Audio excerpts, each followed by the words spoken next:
So how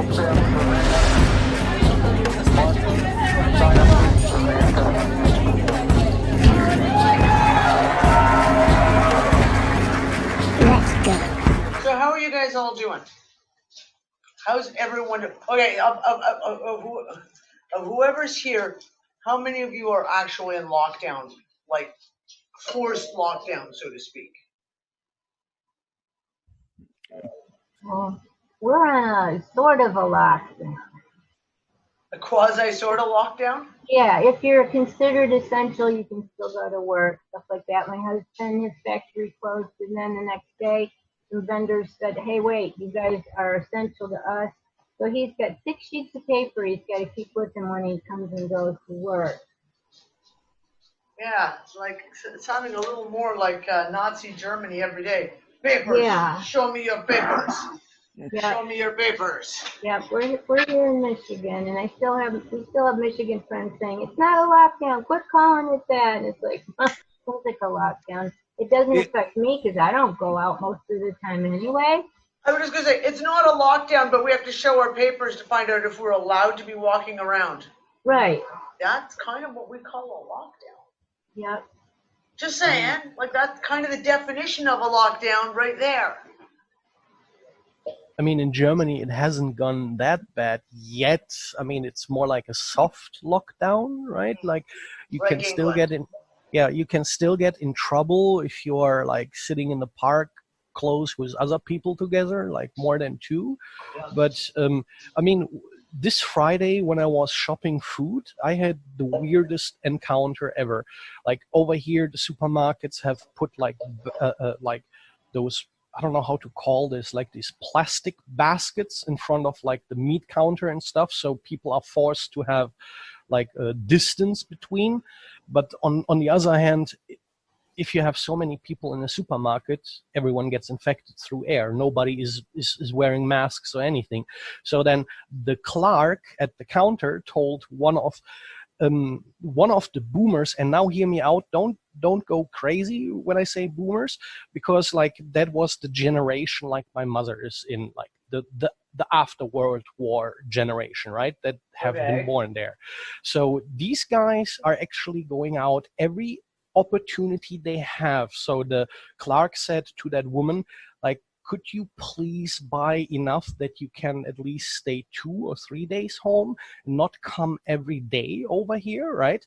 Yeah. So, and the weirdest thing is, the old ladies, the pre-boomer generations, actually, they're, I mean, those old ladies speaking, buy enough at least for a week to stay in. They're smart, but the other ones are actually taking every excuse to get out. I mean, I can understand this. I would do the same, right? But we still don't know what's really going on, right? Exactly. I'm sorry, and this is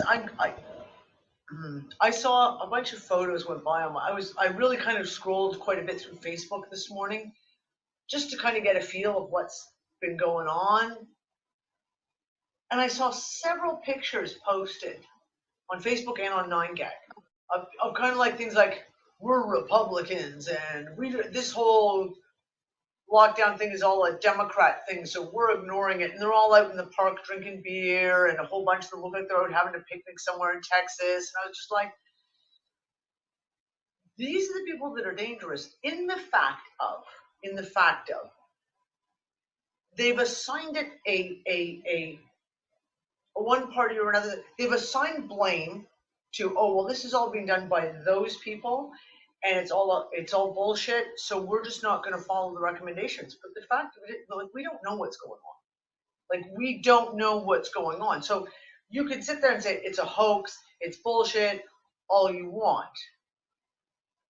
But we don't know what's going on. We really don't.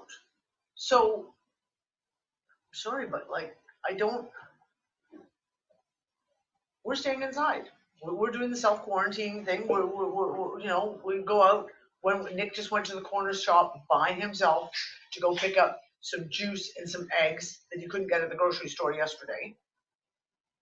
And then we'll be inside. And that's it. We're inside. Either that or we're in the garden. Right? And it has nothing to do with because I believe and I'm in a panic. Oh my God, the killer virus is going to get me. It's because I know that I don't know. I don't know what's going on. And for the even if you say there's only a 10% chance that it's real, that the whole pandemic is the real thing, so let's say it's only a 10% chance, am I willing to risk someone else's life? Some old person in a shop or whatever, because I refuse to believe it? No, I'm not going to play that game, right? Like, I'm not going to play that game. That's just me. That's just me. We don't know what's going on. We don't know what's going on, guys. So I want to know, okay, what are you guys doing for fun? Or what are you guys doing right now? If you're in one of these lockdown, or semi-lockdown, etc. situations, what are you doing to pass the time? I want to hear from you guys. Have you started like a silly project? Have you done the thing like all of a sudden you go, I'm cleaning out the linen cupboards? I'm just doing the same things I always do. Go on the internet, talk with my friends, watch Netflix, YouTube, all that, They cut down the levels of video quality on YouTube to 1080p. I've seen that. I'm like, Yep. but yeah, I still can get some 4K stuff going through my Roku box, which I find pretty weird, but okay, I can live with it. Well, you know what? Here's I was joking with Megan just about a half an hour ago, saying we're in a strange situation, my family, because we moved. So whenever you move to a new place, there's always a reshuffling of your day, your schedule. Everything gets kind of thrown up in the air, and then you've got to kind of bring it all back to center again. So we moved country, moved into the house, started getting settled, and within a week we were in lockdown. So we really don't feel it as much. Like I said, really the biggest thing for us is that there's fucking lineups to go into the grocery store. Nick had to take a taxi to go to the grocery store yesterday and had to wait 25 minutes outside in a lineup just to get into the grocery store because they're all doing the social distancing thing. They're only letting so many people in at a time.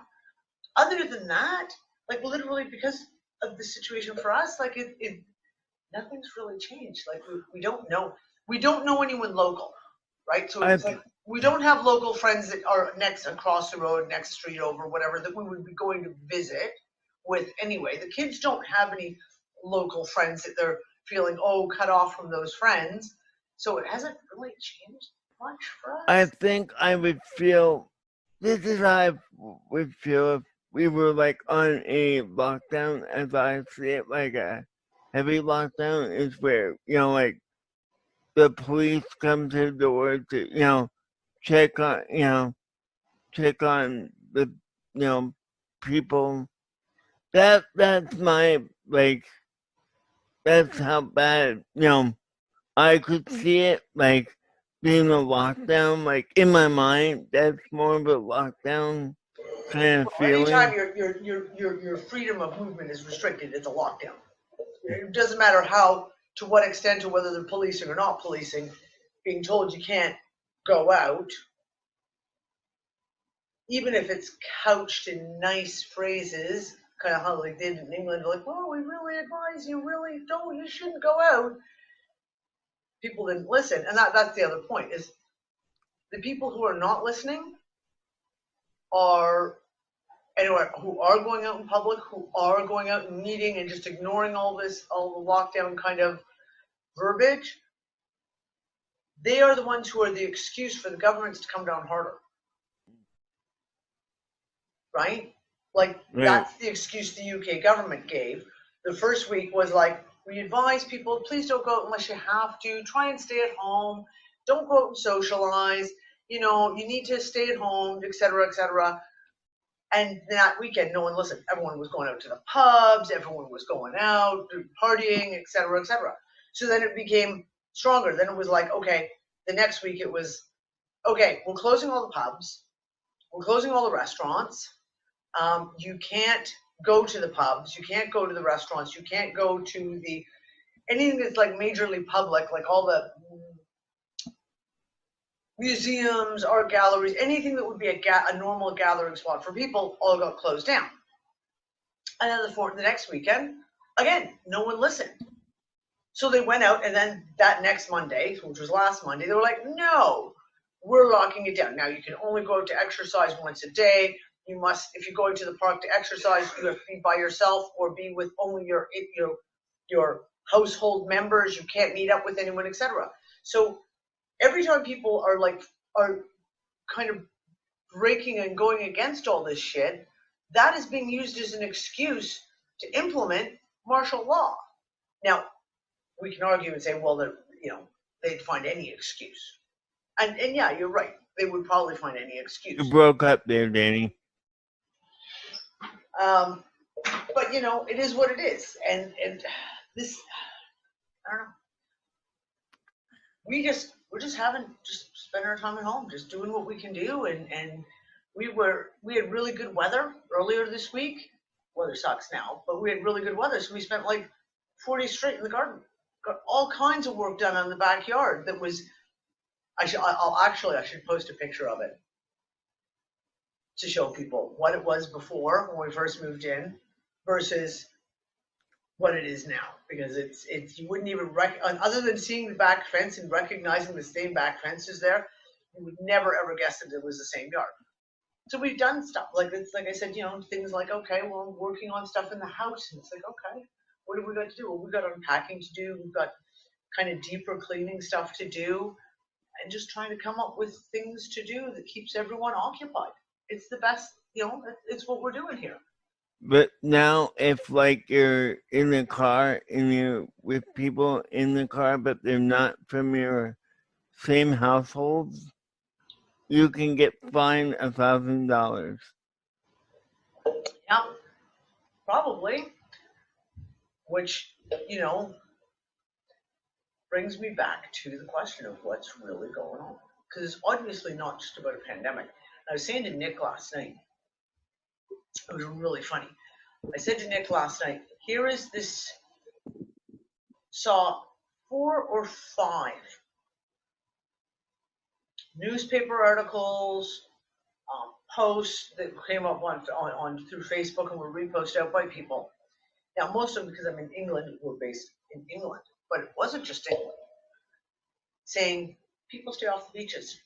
You're not allowed to go on the beach. Now, in England, it's funny, right?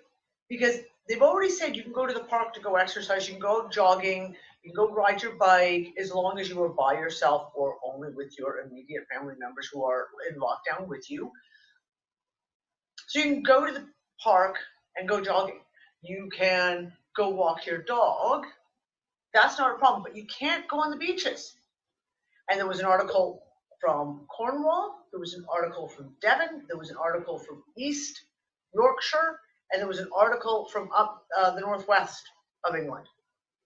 Each one of them came from a local newspaper saying, you are not allowed to be on the beach. You're not allowed. Well, wait. If you can go to the park to walk your dog, if you live right there next to the beach, why can't you go walk your dog on the beach? But isn't that strange? Especially that's really strange. And there was an article in Malta. There was an article out of Italy. There was an article that came out of the States. And I can't remember. It was somewhere on the west coast of the States. And it was exactly the same thing. You're not allowed to go on the beaches. I'm like, okay, what? Whoa, why? Why are you not allowed to go on the beach? I mean, we're talking about that in a crisis with a disease that fucks your lungs, right? So what do doctors prescribe people that have lung problems, right? Fresh air and sunshine. Fresh air and sunshine, but especially the air around the ocean is good because it's salty, right? It helps the lungs if you breathe it in. Because over here we had like these places where you can take a time out and go to recreate if you are ill or something. Yeah. So we have, like, in the middle of Germany, these places where they have these so-called salines, where they run water down like huge walls, and it's all filled with salt water, right? So it helps the lungs breathe. Yeah. So in this crisis, wouldn't that be actually beneficial?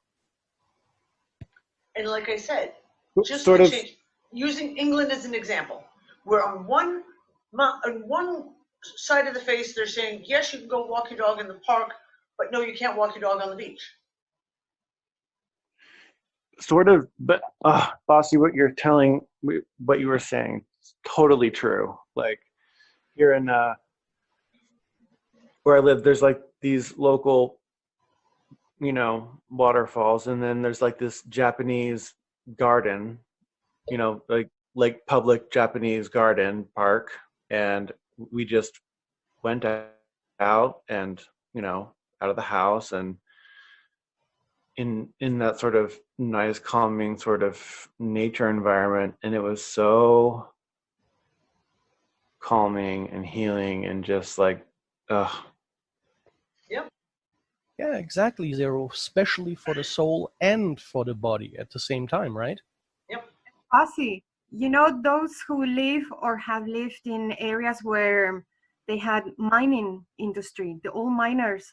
Yeah, I live in They such an area. all went to the seaside to heal. Yep.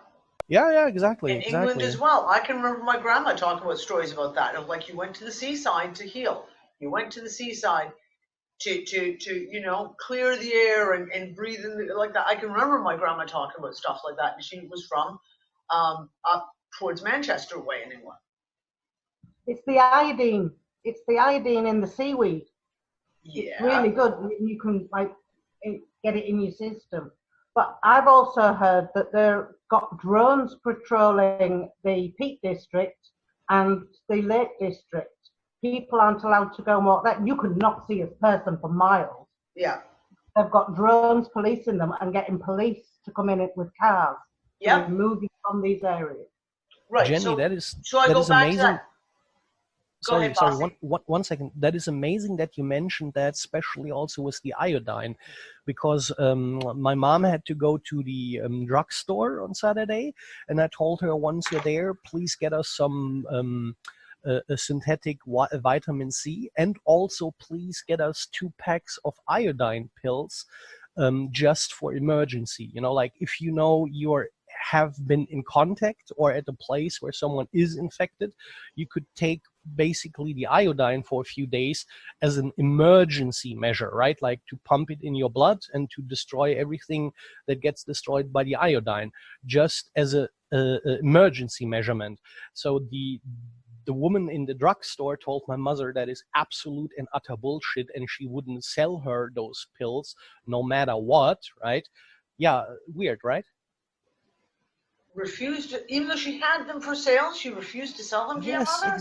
exactly. And I was like, wait a minute, they normally do that Oh. shit if they knew there is like an atomic catastrophe or something where you Yeah. need that Anything iodine. radiation? Yeah, exactly. But we are not at this point, right? We are not even close at this point. So why wouldn't they sell it to her? Go to another one. Go to another shop and don't say anything. Don't say just buy anything. Just say I need iodine. That's it. Just don't give them the spiel. That's the trick. And take it as a preventative. Don't take it when you think there's a problem. Take it before. Then you might Yes, not have a Joanna. problem. Iodine is used for radiation treatment. It helps the thyroid as well. I mean, Yeah, but you also use it as a disinfection, right? Especially if you have been with the army, you had this disinfection packages, right? They are filled with iodine that you rub your hands in and everything. That is like emergency. betadine. That's betadine, but they use iodine in dressings. Yeah. Yep, iodine dressings. Yeah. Yep. But betadine has iodine in it. Yeah, exactly. It's iodine is one of its main components. So I find it very interesting when I look at what's being said, what's being done. There's an obvious disconnect. And we've been talking about this for weeks now, since this has all really started. The fact of there's obviously much more going on here than just a pandemic. Obviously. But the whole seaside thing really got to me. Like that got under my skin, kind of made my itchy bump go right off and go, wait. What is it they don't want us to see? And we've said this before, right? They like it's like stay in the house, stay in the house, stay in the house, stay in the house, stay in the house. Danny, Yeah, there are. Listen, Maurice and I have a little different take on it. I'm gonna let Maurice do it because I just woke up and I can't think straight. So go. Well, thank you. Yeah, you asked what's going on, and I've been looking at this thing just like the rest of us have pretty diligently. I'll give you my bottom line for what it's worth to the room. I think that this coronavirus is a cover story for them to sell to the people, to do all of the things that we're talking about. And what's really going on is they're about the business of doing an economic reset of the whole world financial system. That's what I think is really going on. And you could totally be right. No, Mauricio, and we talked about this last week, there's a lot of symptoms of that. There's a lot of symptoms of that. There's a lot of shit that I can point to and say, yeah. I think I even opened that comment on Wednesday night saying, I honestly think there's an economic reset happening right now. Well, that's where I'm at. The other side of it though is like, you know, we were part of Emily's group last night. Second time now that I've been shown that not only was Wuhan, you know, set, you know, they hit them with the 5G or whatever, they electrified that city, but they did the same. Who was it? Milan, Italy. Milan, Italy did the very same thing through a company called Vodafone, yeah. And they lit up that city, and the same fucking thing's happening. Right, but not all the cases came from Milan. That's what I keep going back to, right? All in Italy, everyone points to Milan, but I'm like, no. Yes, Milan was one of the places, but 5 of the other times, do you remember how carefully I was watching this? Because Nick had to travel through Italy. So I had Italy under a magnifying glass from the very first moment that this broke out. And 5 of the other towns that had the 5 other first cases, if you will, were nowhere near Milan and had nowhere near any 5G. And that's what I keep coming back to. Everyone keeps trying to go 5G. It's a really good excuse. But you don't think the electrification of the atmosphere makes people sick? I'm sure it does. But let's not point fingers at something with an absolute. And this is what I keep saying. Everyone keeps saying, oh, it's 5G. And I'm like, no, it's fucking not.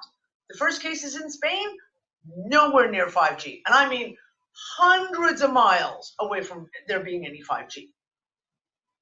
Okay? The first cases in Italy, other than Milan and Venice, the first 2 weeks of cases in Italy, other than there was like, I don't know, there was like 3 people in Milan and 4 or 5 people in Venice. Other than that, the other like 60 people were all in little tiny fucking towns, way out in the middle of nowhere, nowhere near 5G.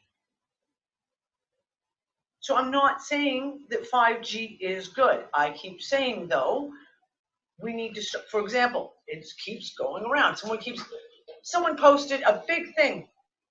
I can't remember who it was. It was someone well known saying, these are the symptoms of 5G. I'm like, we've been talking about every single one of these symptoms for 2 years now. We've been talking about every single one of these symptoms for 2 fucking years. So we need to stop. And again, I keep saying this. 2015, we blamed everything on CERN. Every single thing that happened in the world, whether it was an earthquake, whether people getting sick, whether it was, you name it, it was all CERN. 2012, 2013, everything was HAARP. Everything, that people got sick, if there was an earthquake, if there was a riot, if there was people all of a sudden falling to the ground unconscious, it was all HAARP.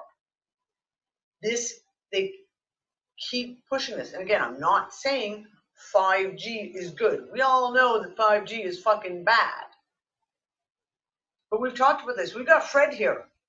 Brianna knows they have been running 5G in Bucharest Since 2018, December 2018, they set up the 5G in Bucharest. And Fred's been watching December it. 2017. Sorry, December 2017. And the Okay. full rollout has been last Hold on. April. So, yeah, no. We just figured out. Anything I had before, again, I'll say it again.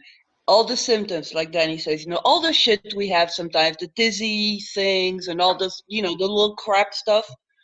I've had them before. I didn't have any more of them after. And so, no, it's not 5G. And I'm not a 5G aficionado by any means. But I'm not blaming it because I don't see it. I checked myself really, you know, I was very careful to see after I knew it was rolled out if any of those symptoms we all have, did they get worse? Did I get more dizzy? Did I get more headaches? The ear ringing, you know, all that shit that we've had for years. No difference. No difference on that level, at least. And one of the things that you also said was the fact that you even looked at things like, was there more suicides all of a sudden? Were there more heart attacks all of a sudden? Were there more Well, Right.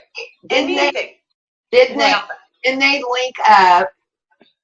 Didn't they give a vaccine in Wuhan and there's certain shots they gave? We don't know, but Dawn, again, it's all local. fucking hearsay.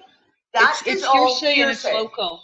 I'm just, but then why are they making such a big deal about this shot now that they're putting together? What does that have to do with it?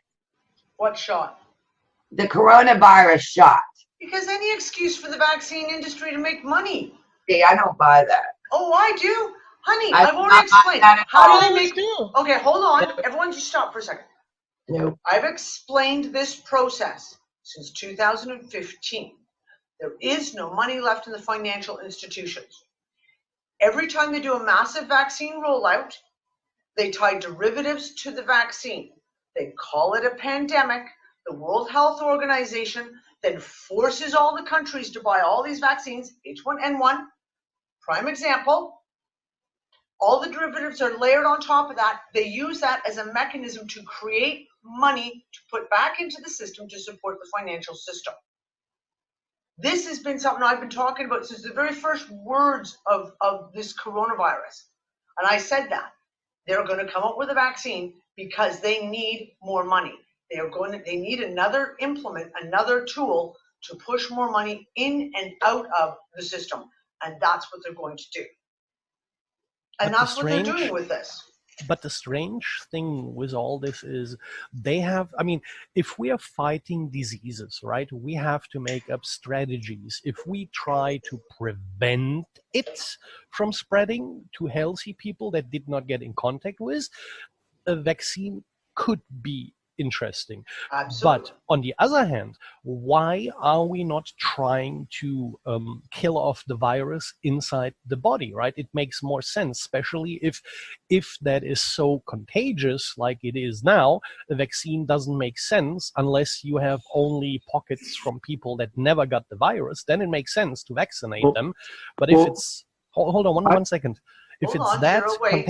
If it's that contagious, our strategy should lie into healing the infected people to destroy the virus this way, right?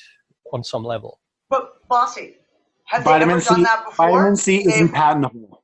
Right, okay, but this is it. What they could do, should do, would do isn't what's happening because it never happens. They never ever do those things with when we had, remember 2019, lest we forget, 2019 was the year of the measles pandemic. And they did everything except call it a pandemic. Do you not remember, everyone? Measles, oh my God. Everyone has to go out and get vaccinated again. Everyone has to go out and they've got to, like we're going to force all these people to do this. They got to do that. They got to do all the unvaccinated children are not allowed to go to school. They can't leave their house. Remember all the fights about the laws that were trying to be passed. They never ever fight any virus with anything that remotely makes sense, i.e., like you're saying, kill the virus or build up immune systems, because that would be the natural way to do it. They don't do it that way because they are in it to sell vaccines. They're in it to sell drugs, bar none. That's it. We know there was Exactly. I mean, no pandemic measles outbreak last year. There I was wasn't a going to say, pandemic. I was going to say, you can't make money from recommending vitamin C. Like, that's not going to make you money. Nope, it's not. There's no profit for them. They're never ever going to fight it that way because there's no profit in it. And it goes against everything that they stand for, i.e., Western medical associations, pharmaceutical companies. They're never ever going to do that. So this is the whole piece.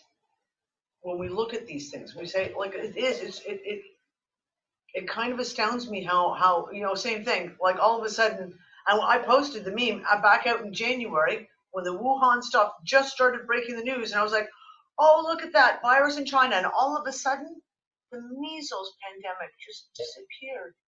Isn't it funny how the measles pandemic has just dried up overnight? Why? Because they've basically vaccinated everyone who they're going to convince to vaccinate. They've already done that. Now you got to come on to the next one. What's the next one? Well, welcome to pandemic version 10.0. Well, I want to go back to way back to maybe, I don't know if it was because those years, the 80s, I'm going to go back in the 80s right now. If they weren't as bad, as desperate, as nuts as they are now, but what was the huge pandemic then? What was scaring the shit out of everyone? And we all lost friends to that. AIDS. AIDS, yeah.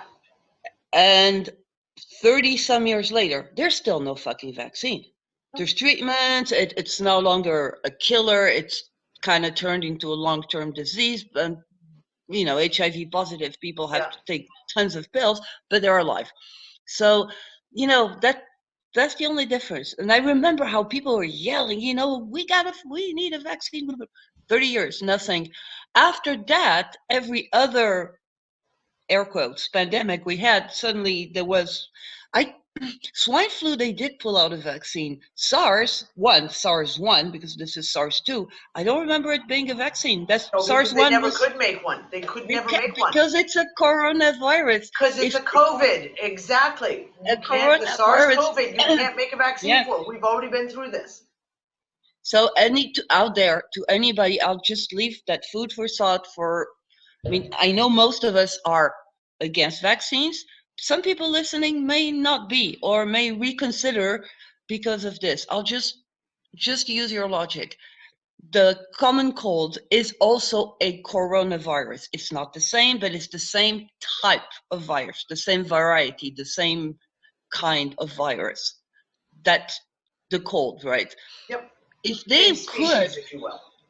Yep. If they could, they would have made a vaccine for the fucking common cold years ago, because they'd have pocketfuls, because idiots would line up to get it, because everybody gets the cold much more often than the flu. Very few of us get the actual flu anymore because we build up like an immune system. But the common cold, but there's no vaccine for that. So they never got a vaccines out for SARS. That's when they pushed that fucking Tamiflu drug. That's when it was the miracle drug, Tamiflu, which has been kind of proved to kill people when it's prescribed for flu. So just, folks, if everybody tries to push Tamiflu on you, just say no thanks. Yeah. Well, here's the thing. The one point I keep saying to everyone, and I use this all the time, especially with people who are not awake, and say, do you know how many viruses that we know how to cure?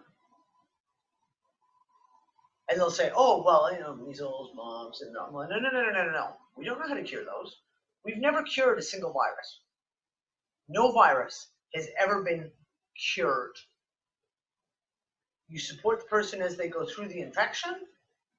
You treat the symptoms. But there are no cures for any of these viruses. There never has been. That's one of the major things for people to realize. And again, we talk about things like, for example, the questions we have about this current outbreak, right?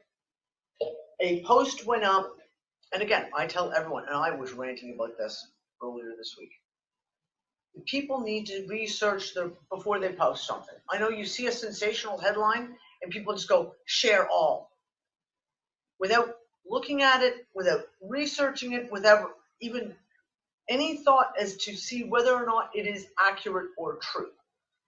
I'm seeing it, and it seems like the coronavirus has been one of the worst for this, that people just keep posting stuff out.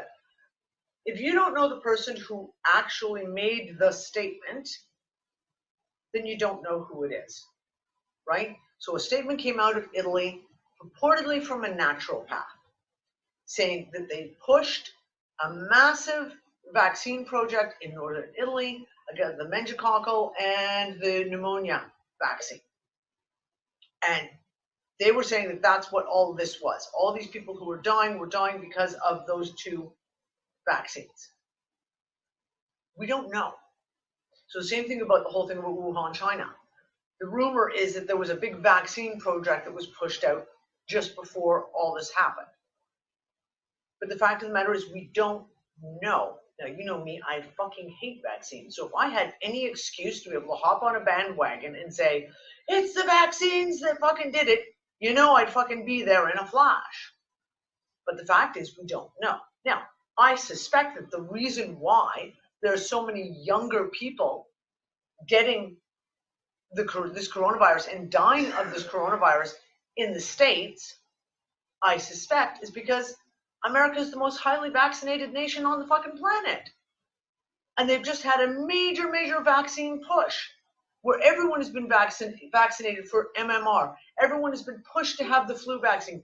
Everyone, and it doesn't matter what age you are, right? So we saw it, 2019, the measles epidemic, they pushed it on adults, right? Not just the children. Now it's like, all you adults need to go get your MMR shot. You must get vaccinated. And now you have a whole pile of people who are in their 20s, 30s, and 40s getting sick and dying of this sickness. Well, again, we can hypothesize that it's because of the vaccines. It's something in the vaccines that are basically destroying their immune system and making them get sick. But we're only hypothesizing. We don't know. And will we ever have the clinical evidence? Maybe 10 years from now. Maybe 10 years from now, we'll get the news that we'll find out that the 21-year-old who just died of coronavirus had just been vaccinated with a flu vaccine just 2 weeks before. That was a heart attack. Well, yeah, I know. And then that one, I was just going to say, and that one, she had a heart attack. She didn't even have coronavirus. No, she had the virus, but it's like I said in the last show. Anyone who if they test positive, no matter what they fucking die from, is listed as a coronavirus death. You've also got to take into consideration the antiviral treatment that they're giving these people, which is nasty, and it damages the cardiovascular system. So if they're giving it to elderly, kill them. It also makes you anemic. Your red cell count goes down. Then you can't breathe. Go figure. And that's why these people are dying. Wait, then, that's interesting, because I didn't know that. Could that be the reason why they're doing a real blood drive push at the moment? Could be. Because Red Cross is putting on a huge push right now. Come donate blood. You must come donate blood. Is that why? Well, I think it depends on the individual, but I know it drops it to the point where you do need a transfusion, even if it's only a couple of units. Yep. Or could it be that they want to try and find people that are actually immune to this shit? Because they've already said that. They've already said that they're going to start treating people who've survived the coronavirus. They want to start giving plasma from them to the people who are really sick. Yeah, because I was on the weekend watching a video about a German doctor who basically got really upset and mad about the way they are now collecting the numbers. So before, they were trying to find actually those people that are infected and try to find those who they got the infection from and who they could have passed it on. But he said basically they are collecting the numbers now. I mean, he didn't say it like this from a zombie movie, like the behavior, like everyone who could have been infected will be counted like you would do in a zombie movie, right? Like to get them all rounded up so they don't infect any other people. But he explained it something like this: if you, let's say, walk around your town, go to the supermarket, and on the way somebody passes you that has the virus, so to speak, they confirmed it, and he had to be, like, let's say 3 meters in your 3 meters between you, you just pass him, you could be potentially now counted as a infected person too, right? But then he also mentioned that this is still an unknown thing, because he said there could be people that walked around for over an entire month infected, but they didn't know it. So they could be treated or seen as immune, but yet have the virus, the broken down virus in their blood, and they get tested. So they get tested positive, so to speak, right? So they are in the numbers, even though they wouldn't be positive because, let's say, they're immune, or but they that's the just vast survived majority it, of right? viral infections. The Exactly. vast majority of viral infections, you have a huge amount of people who walk around asymptomatic and never develop symptoms. That's every virus. That's not just coronavirus. That's viruses in general. Some people are just immune to them. I.e., that's the whole big story about Typhoid Mary. She was completely immune to it, and yet she was a carrier. But the vast majority of people are immune, and it's not that they're shedding, it's just that they're immune. They already have the titers in their blood.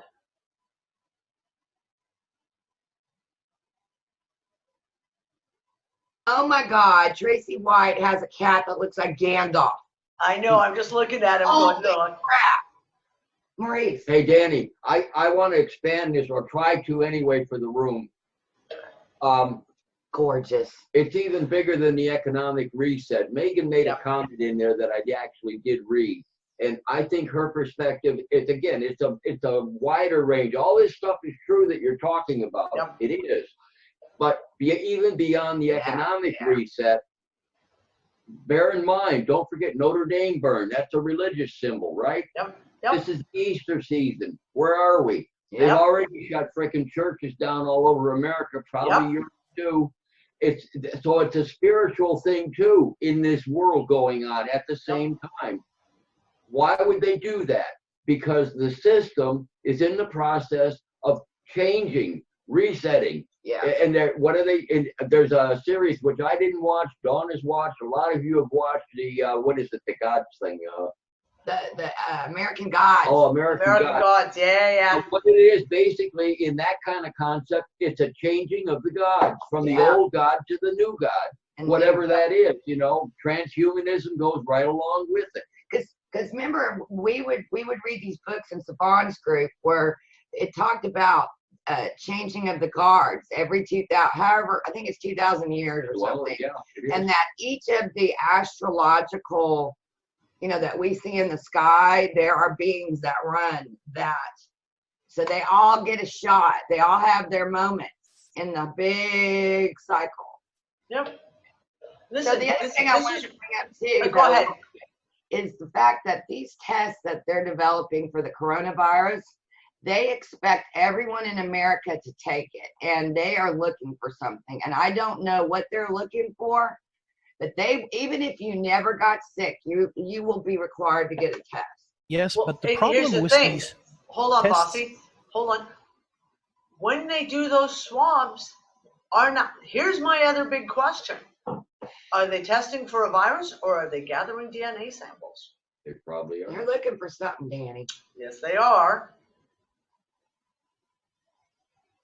But I mean, it came out. But I mean, it came out that most of the tests that came out from China, that they so nicely given to the world now, are a lot of times false. Like, you can get a false positive, you can get a false negative. So they don't work as they should, right? So why would we trust those tests that are more often false than right?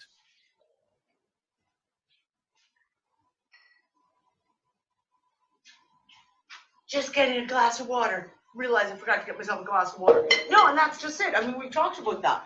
There's been 2 studies now. Beyond beyond the fact that we have now countries screaming, saying, China sent us these tests and 80% of the results are false, i.e. they're not accurate. So, but beyond that, we have studies. We've already said that these studies don't work. These tests don't work. So again, they're Once still you get pushing the diagnosed, test. Push, test. What are they actually testing for? because once you get diagnosed, they own you.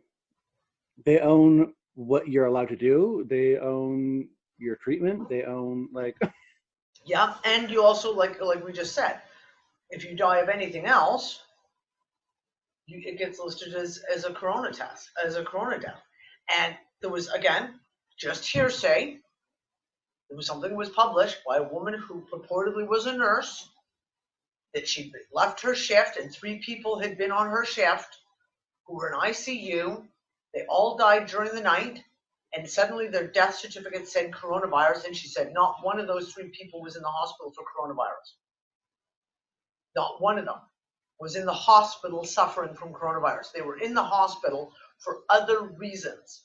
Yet all 3 of those deaths were listed as coronavirus on their death certificates. And she was kind of like, oh, what? Wait a second. So now again, that's hearsay because I don't know this nurse. I don't know this person. We have to take everything right now as hearsay. You know, that reminds me of a Bean movie that came out, was it last year, 2019, or was it 2018, that had like this religious angle that scientists found the Judas gene, so to speak, where they could pinpoint in a society everyone who had that gene would be considered possibly a criminal or possibly violent, tending to murder and stuff. Yeah. And then they rolled out in the trailer how this split society, and they hunted now the people with this gene and yada yada yada. That just reminded me of that. Yeah.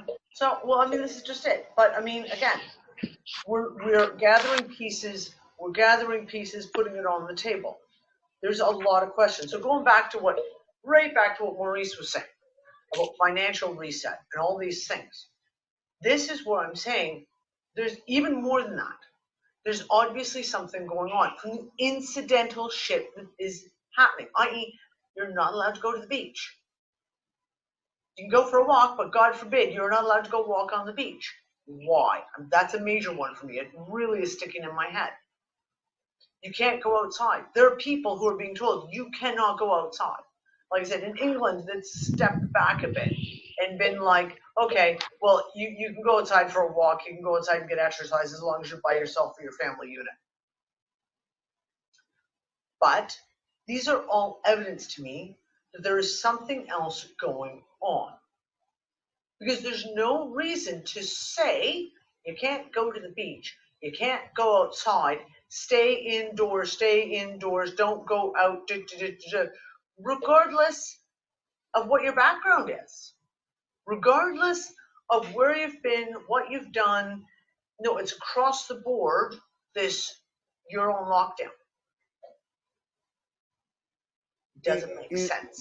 You don't necessarily need all this just to do a financial reset. No, that's unless there's a lot more to it. Yeah, but what like I've been saying, like there's been talk about arrests and all that, and military operations going on around the world. You know, could be. I mean, here's the thing. I've been re-looking at a bunch of the QAnon stuff and looking at that guy who's just come out recently. The last one was Austin something or other, who is claiming that he's part of QAnon or something along those lines. And I'm looking through all of this information. And it's like I said, the more I look at it, the more I'm saying these things that are being said, not just by, these 4chan type messages, but are being said by groups about mass arrests, about financial resets, about, God forbid, again, Nasara, Jassara, etc. This is every single piece of this is shit that we've heard before. Every single piece is shit that we've heard before. And I keep saying, I was so heavily involved in that shit in 2011, 2012. This is all identical to what we were told at the end of 2012 and the first 2 months of 2013. Identical word for word. So I sit there and I look at it and I say, okay, well, wait, okay. Is there a chance that whatever they were trying to push out back then somehow got stopped? And God knows, we've talked about things like time loops, haven't we? We've talked about things like all of a sudden shifts and things got real fucking weird in 2013 and then in 15 and in 17. So, and we talked about earlier this year, that feeling where it almost felt like we were back in 2012 again. Earlier last year, I should say, 2019. Okay, so there's that one piece, and you say, okay, was whatever was supposed to have happened then somehow stopped for whatever reason, and now it's moving forward? Maybe. God knows there's a lot more evidence of it now with this shutdown stuff than there was back then. Danny, let me Hold on, Dawn, just give me a second. All right, man. Or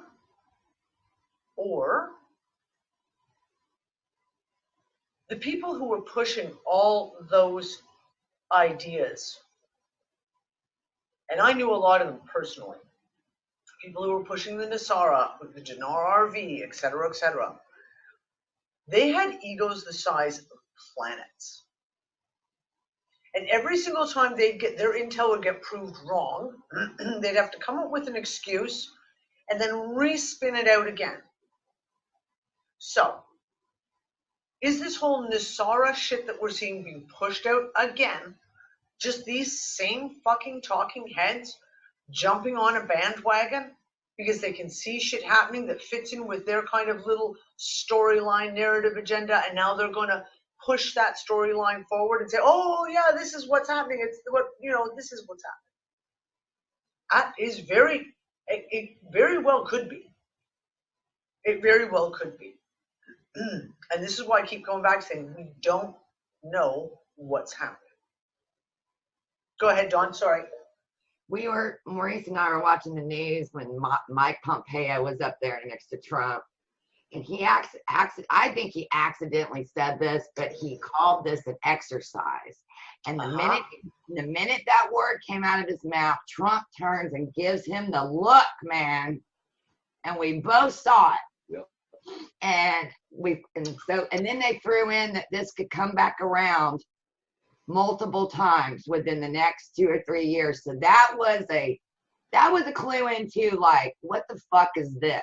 Well, and that was it. So like the friend of mine who has the friend who's the paramedic. Now again, this is from a very close friend of mine. Her going out to dinner with one of her best friends who's a paramedic. And her friend says, we were told this is just the test. Danny? For what's really coming. Danny? Yeah. Yeah, I just wanted her to acknowledge it before I commit. These other things you were talking about, Nessera, Jessera, all of these things that we talked about over the last 5 to 7 years quite heavily, they also, in my opinion, were just test runs to lead up to the big run, which I'm not sure this is the big run, but it's a bigger run than it's been before because they're going way heavier. Everybody's home. Yeah. That's right. This may not be the final run, but this is a big step. That's where I think it is. I think the biggest run is coming this summer, personally. Just the fact I think so too, Maurice. Yeah, just the fact they said this could come back around. They put that out there like 2 or 3 more times. What does that say? It says they're building, and this is a big step. There's no question about it. Oh, and if you don't get your shot, get your shot when this thing comes back around. God help you. Yeah, well, I think. Here's the thing. Okay, go ahead, Amina. No, going back to the 2012 stuff, so I've always noticed, even before I joined the UU room, that this 2012 left me in limbo. After 2012 passed, there were so many weird things that happened. And I'm not just talking about Mandela effects, because I put those into different categories as well. But it really did make sense to me that the real path that we were on, certainly in my own world, flattened into this limbo effect where it looped within my own personal world as well. I couldn't move forward in a natural way that I had all my life, but I would jump back to the beginning again, or like have to go in a new direction. And that kept happening, and it kept happening, and it seemed to follow like as if January the 1st was the same January the 1st every year. Yes. But yes. But and I watched the New Year celebrations every year from a distance to see if I could feel that shift, because I'd got so used to it that I could tell if it had looped back again so easily just from one day of a new year. And this year it didn't. And I think the 2012 was set back by timeline wars or something to do with, you know, how in the future they already know how to go back in time. And so people in the future probably are like fixing the past, and they're flip-flopping between two different timelines that we're in. But now one timeline has just got ahead, and we're seeing it all roll out as if it was supposed to roll out over the past few years, but it's all rolling out suddenly in one go. That's why 2020 in 3 months seems to be like 5 years worth of news. Yep. No, Okay, that's all I've got to say on that. No, Amina, you know, I've been kind of talking about this for years now. That feeling of everything, and I'm laughing when you said about the January always being the same, like almost like you loop back. Every single January, between Christmas and January. So again, that window, that between the solstice and January, first week of January, there's like I always call it, there's like this window where everything kind of loops back. Every year from 2012 onwards, my entire family got sick. That 10, 15 day period. And January would be stretched out. Always. It's as if like it's always played over January to set the year, and either you're going to go this way or you're going to go that way. But it's as if two forces are fighting, and our January doesn't really set off. Yep. It keeps getting like put on pause. That's why it seems so long. It's put on pause, and then there's a fight, and then it's put on pause, and then there's a fight, until it starts rolling out and it's playing back the same January as before. And that's why I keep questioning, and have done for especially since 2017, but for the last few years of this, it feels like this loop or loops that we've been making. And I keep asking that question because, and that's the one thing that made me look into the QAnon stuff back 2017 when it first came out, was like, okay, is this now how the new way it's going to play out? I not, you know, like, because it was so much exactly like what I was hearing in 2012 and early 2013, almost word for word in places. So is that it? Is this loop? Say again, love. 2020 is 2013. I can't hear you, hon. Are you away from your microphone? Oh, sorry, yeah. So right now, if we were to say 2012 was really 2012, then 2020 is 2013. Because all that stuff in the middle just was like, didn't exist. It didn't exist. Or it didn't count, or it did count, but it was like all over the fucking place. Yeah, it's forward, rewind, go on play another track, and then forward, rewind that. But we entered multiple timelines in that last 7 years. Yeah. And now we're back on the same one that we were originally, except this time, whatever was supposed to happen may be happening. Okay, so then, okay, good. Thank you for just saying that, because I want to lead into this. And this is not me spouting fear porn, okay? I'm just putting forward a piece that was there in 2012 and could be playing into what we're seeing now. Is it You guys will remember, if you were all doing this shit back in 2012, the amount of things that were coming out, remote viewing, psychics, prophecy, etc., that was all saying there was going to be a massive natural disaster. It was going to take place in spring of 2013, and it was going to be huge. And it just didn't happen. Like, it just, and there was a lot of people who were just sat there going, we don't know what happened. Like, it changed. Everything just fucking shifted and changed. So now, zip forward to where we are now. Don't leave your homes. Everyone's at home. Everyone has got, should be kind of sort of prepped and stockpiled a little bit. Don't go near the coasts. Don't go on the beaches.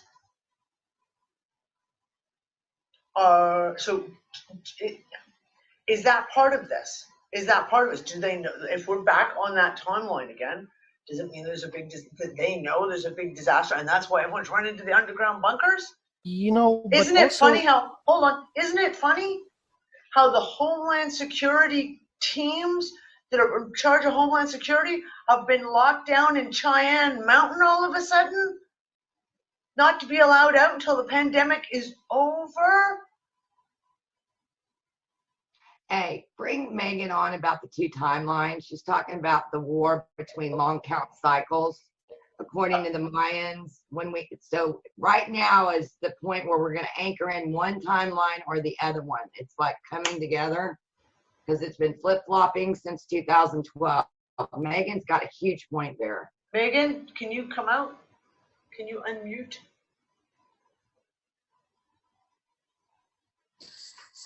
Hi. Hi. So I've been researching 2012 for a while, like in the lead up to 2012 and since, because I think it's even more relevant post 2012. And everybody was, oh my God, 2012 is coming, we're going to die. And then, oh, that was anticlimactic.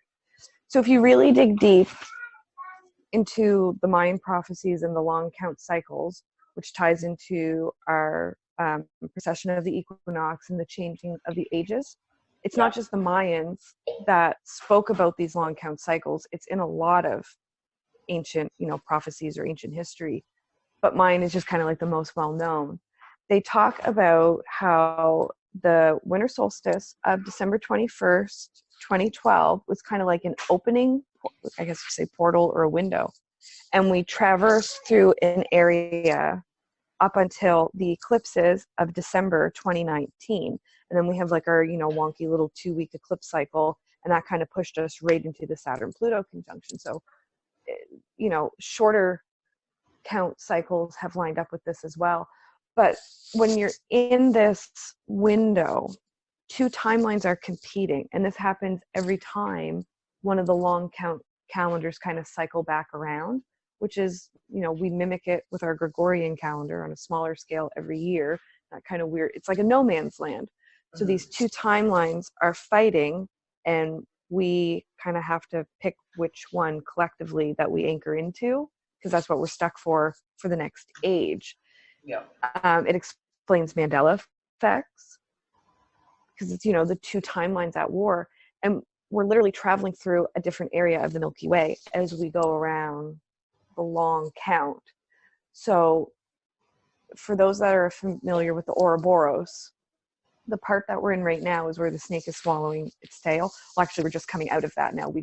It's like the snake swallowed its tail in 2012. And that's why we've been in this weird no man's land. And it's puking it out now? Because it's sort of. But it's like, and if you look at it as spirals, instead of just like, it's not a circle that we go through over and over, it's a spiral. But there's a point where we go up or down to the next layer. That's kind of like the area that we've been traversing, and we've come out of it. Like 2020 is all about anchoring in either or timeline. Yeah. So if this is the time that everything kind of gets settled into place and like time sort of resumes, because we've been in like a weird kind of time limbo since 2012. Yep. It really makes sense with everything that's happening. I tried to chime in a couple times earlier, but either somebody was talking or the baby was crying or the toddler was, falling off the coffee table. But there's a reason why they're trying to keep us all apart. Like nobody really knows exactly what's happening, but one thing is for damn sure, and they are trying to keep people apart. I'm from a very low populated area. We have, like, there's literally one city in this province. We're not urban, we're not densely populated, it's very rural. But we're being told, stay off the trails, stay off the beaches. And it's not like Miami beaches. It's like, you know, it's cold northern Atlantic. I know those beaches, yep. Like, you know what I mean? They're not busy this time of year, but we're told to stay off them. We're told to stay out of the parks. We're told to stay inside. They just came out last week, no fishing. Fishing season is closed. So you can't go back in the woods to the creek and fish. You can't have a bonfire in your own backyard because you need to be 1,000 feet or 305 meters away from any trees. Well, we live in the woodlands. How can you do that? You can't. So they're taking anything that connects you to nature away. They're taking anything that connects you to people away. But like, numbers have been driving me crazy lately. And Erin, you're going to have to hold on a sec, honey. It's been making me crazy that they're not really talking about resolved cases, especially in the States. I was trying to find numbers for my mother-in-law, and I can find them for Canada. I can find them for Asia and Europe. Can't find resolved cases for the States. It's like almost damn near impossible. But anyway, on my search for that, it kind of led me to one of the government issue pages for my particular province. And when you read through all like the crap in this and the recommendations and the restrictions and all this, oh, and all the restrictions I was talking about, if we get caught in any of those areas, $1,000 fine for trespassing. Yep. Per person per day. Yeah, I know, insane. It's crazy. But at the bottom of the page for like Information Nova Scotia or whatever it was, Nova Scotians are encouraged to maintain contact with friends and family via technology. So they want to keep us away from nature, and they want to keep us away from each other, and they're taking all the human element out of they're taking the human element out of connecting with other human beings. Because what's the catch term? Social distancing.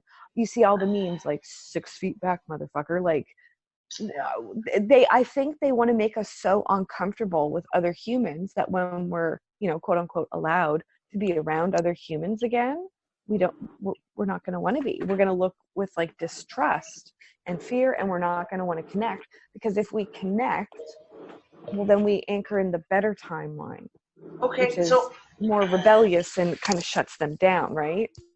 Megan, may I quickly chip in for a short second? Sure. Because the whole distancing, from what I've learned in my life, every time there is like an accident or something like a catastrophic event, mostly humans tend to put their differences aside, right? Like, all right, you are for Trump, I'm for Hillary.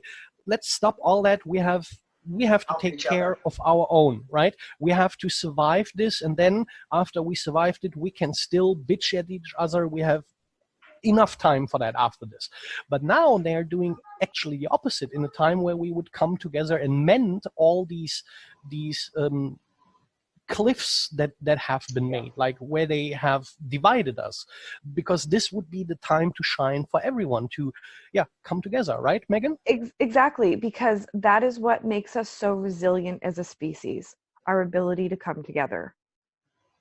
So to me, it's highly suspicious that at a time like this, like, you know, like whether you want to factor in the astrology or the long count or like government thing, like any kind of conspiracy you want to throw at it, it's obvious something is happening. And as you said, this is a time when we should be setting everything aside and coming together for the greater good of all. But instead, they want to keep us separate, because that is what makes us resilient, is our ability to come together. And they don't want us to be able to do that. To me, that's obvious. I have a question.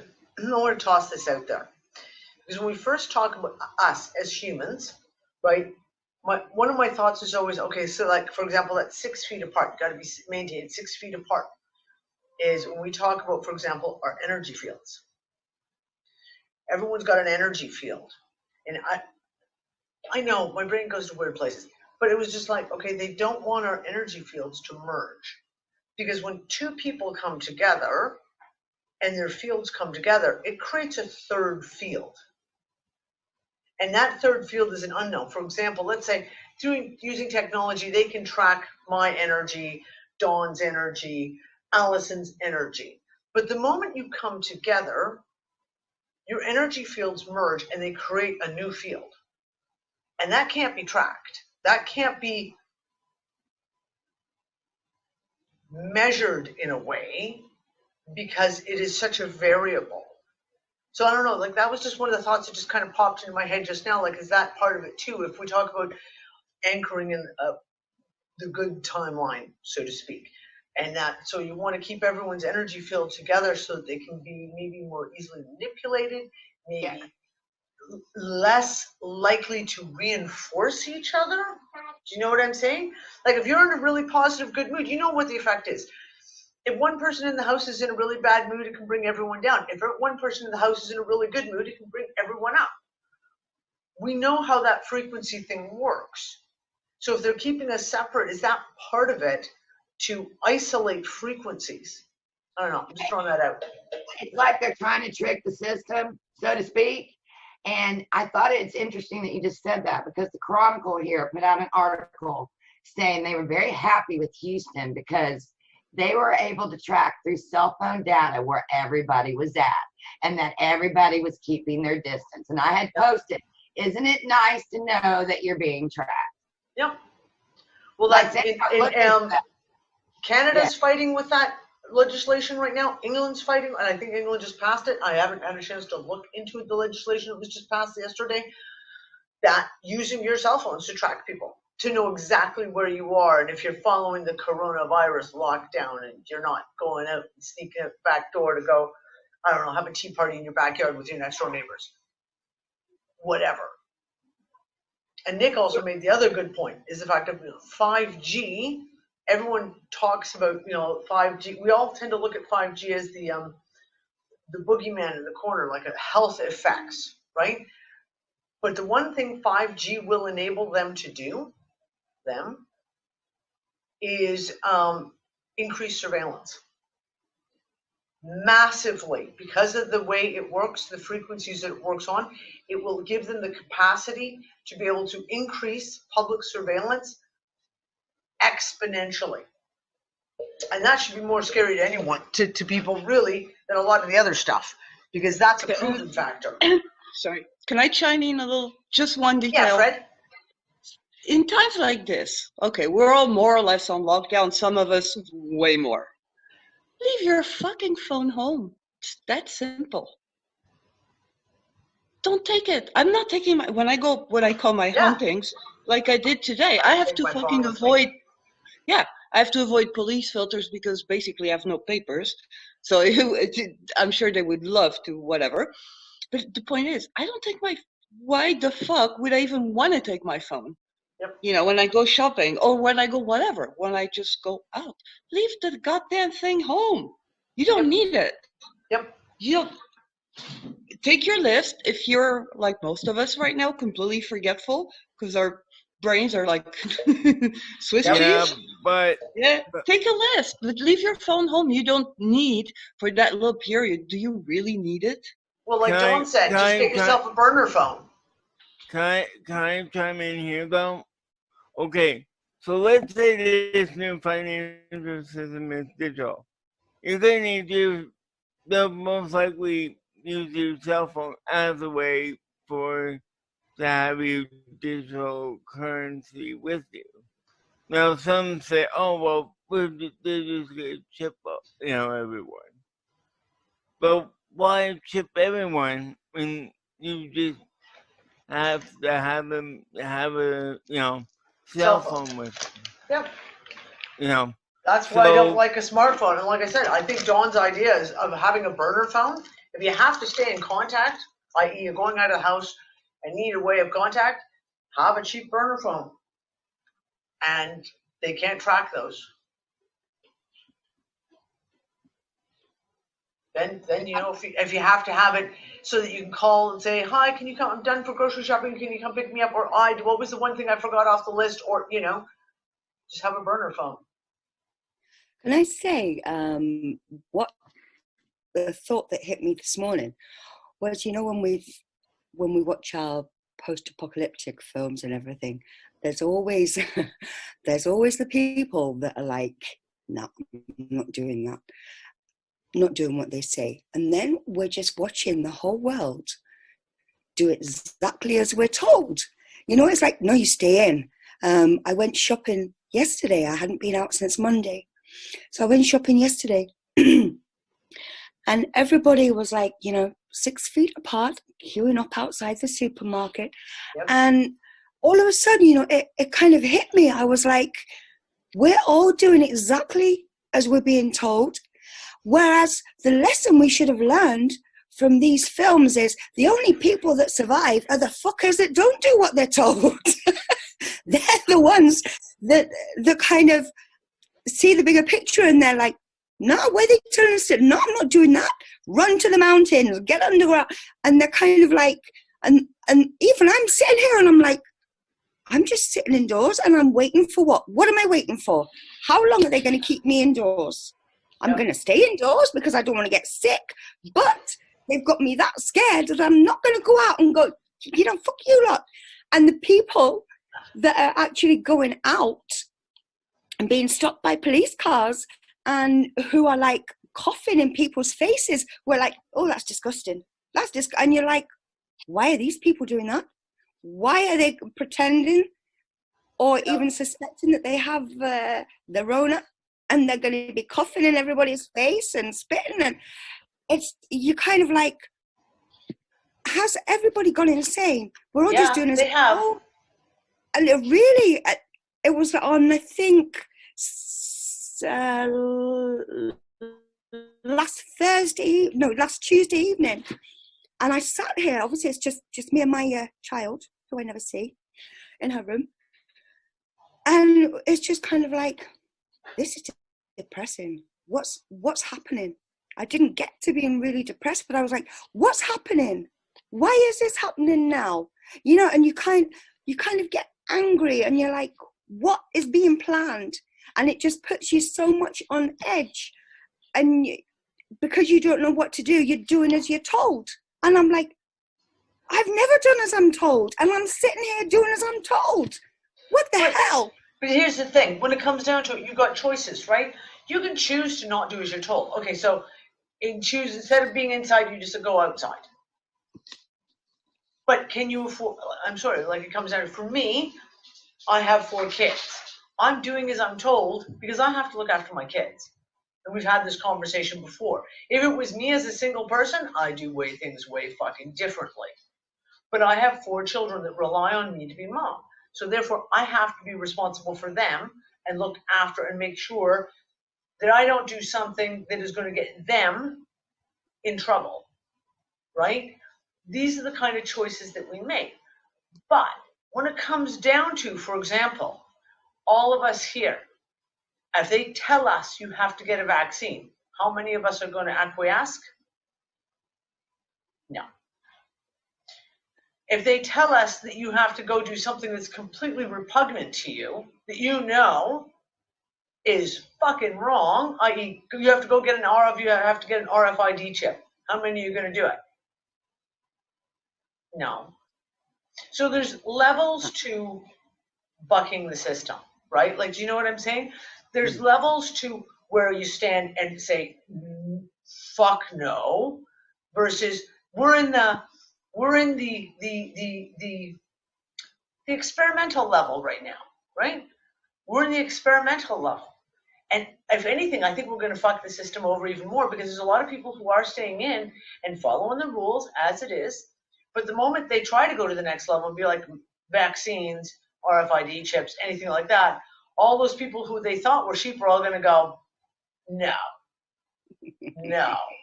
not happening. No, I tell you what really shocked me this morning, because I listened to here in the UK, Danny, LBC radio station, which is leading in Britain's conversation. And the presenter this morning, I was in the kitchen and he'd said, he actually used the word reset. And I literally stopped in my tracks. And I was like, people are beginning to realize that this is kind of, I think it said something like, what a nice way to reset. And it was in the context of like going back to a simpler time, to a more kind of organic time, back to a community like we've spoken of before, of having like a community. But why are they doing this and then telling us, you know, to stay 6 feet away, as we've said? I mean, this thing has totally got me bemused and befuddled. I'm just sitting here thinking, I don't know what the hell's going to happen. Nobody does. But that uncertainty, I think, is kind of what's keeping us a bit scared, a bit afraid, a bit on edge. And so I don't think we're thinking logically and rationally. We're just kind of like, I don't know what to do. All right, they've said do that, I'll do that kind of thing. And it's got everybody on edge. And it does. I keep on trying to think, what's the reason behind this? What is the reason behind this? All of us, what is the reason behind this? We know any government, if they wanted to cover something up, they can and they will. This could just be, they could just be spinning this as it's flu season. It's flu. Why are they making everybody so scared? Tracy, you know what reminds me of? Because hold on, Zero. Christina, go ahead. Because in my experience, you know, we have an association here, volunteering association for Spanish-speaking people in Denmark. We have a website, we have a Facebook site. We were doing a lot of events and all that. Well, I think everybody who's having a YouTube channel, Facebook page, running their businesses online, they have to keep saying these things. Otherwise, people are telling them you are irresponsible. We have received several messages because luckily there is another friend of mine and me, we both are running this, and we've received several messages of why we are not telling people to stay at home, why we're not telling people to wash their hands. And we're telling them, well, this is no news, it's everywhere. I think we should focus in more positive news, like how many people are ill from the flu and all that. We get huge pressure. Now all channels, even cooking channels, you're looking for a recipe, and the first thing they say, well, this time of coronavirus, I hope you're well, I hope you keep safe. It's everybody's having this pressure of saying this, but give it some time because more and more people are wondering why. Yeah, absolutely, Christina. Absolutely, more and more people are questioning. More and more people every single day.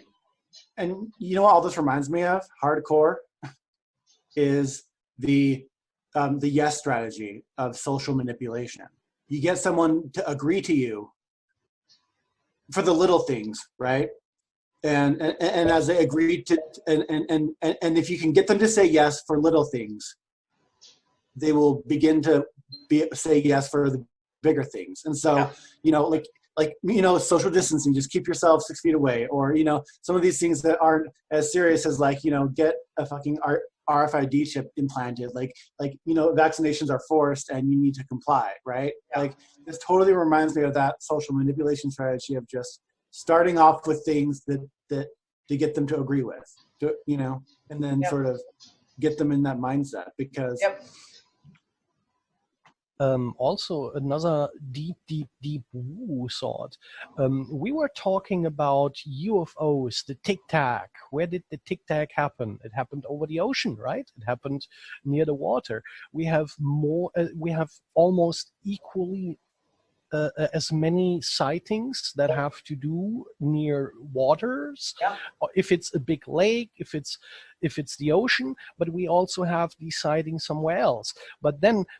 Let's go really far out. So let's say what happens if there is someone to make a flyby and maybe wants to have, let's say, contact with us humans.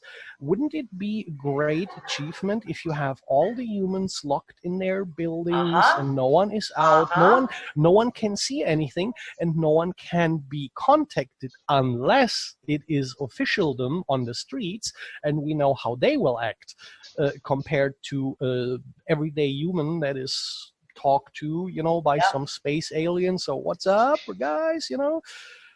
I mean, yeah, that is a far out thought, but No, Bossy. I have asked that exact same question myself, and I was going to even bring that up. And that's another one of the pieces you throw on the table. And I'll give you my little flyby story. It was Wednesday night, because it was just after we'd done the show. I'd done dinner. I went outside to have a smoke, and it was dark. Relatively clear outside, and I'm sitting in my chair staring up at the sky, as I do every night now that I have access to look at the sky again. Staring up at the sky, and when I sit in the back looking forward, Sirius is always right over here on my right hand side, and Sirius has just been doing a disco light thing for all week, like red, blue, green, purple, yellow, you name it. It's over there doing his disco thing. And you've got, the Big Dipper always rises over here on my left.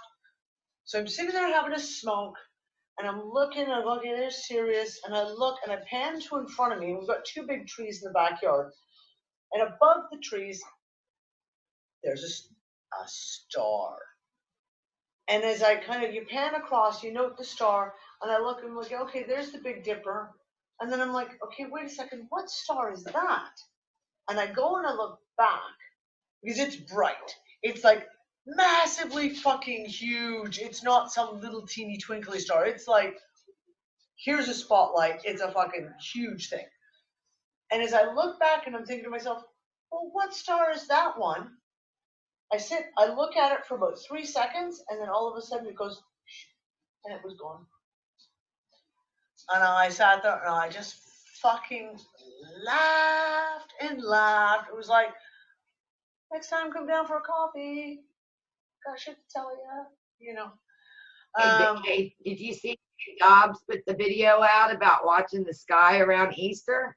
Saying that it looks like somewhere around Easter, there's going to be some sort of something in the sky. And I'm like, well, isn't that just special? Well, listen, we got asteroids coming in. There's comets coming in. Literally, we've been talking about this since 2017. But the increase in the amount of comets coming through, etc.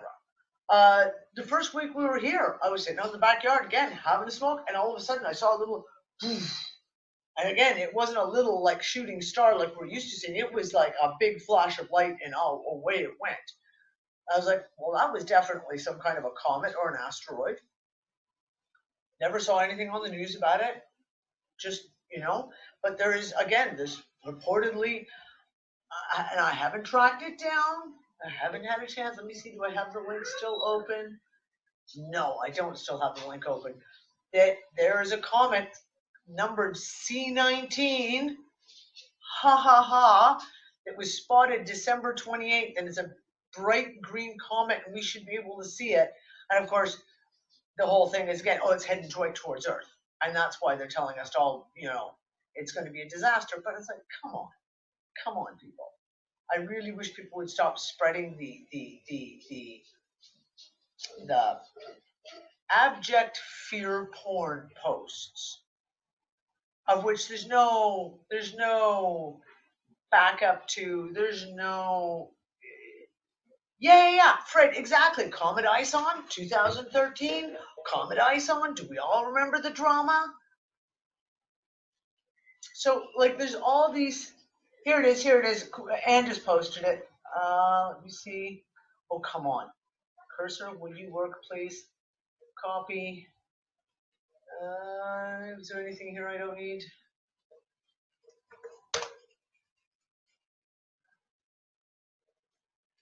There we go. Hold on, I'll screen share it so you guys can see too.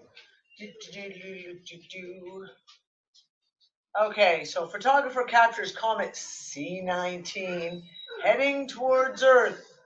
Dun, dun, dun. A photographer in the UK has captured a remarkable image of a comet C 2019 Y4 Atlas as it speeds towards Earth.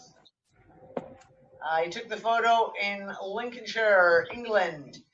So there's reportedly a hold on. Someone needs to be muted. Hold on a second. Oh my God. Hold on. Sorry, guys. Zero, you need to mute. Thank you. Holy crap. Okay, I'll just read the rest of it.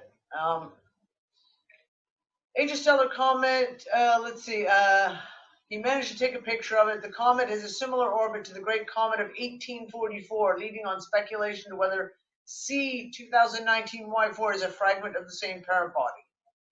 The comet, which poses no threat to Earth, is expected to be seen with the naked eye in the next few weeks. It is currently crossing Mars's orbit towards the inner solar system. There you go. But, you know, there are people who are, again, taking that and being like, oh, disaster, disaster, oh my God, disaster is happening. Throw it on the table. Go ahead. Might as well. We're throwing everything else on the table.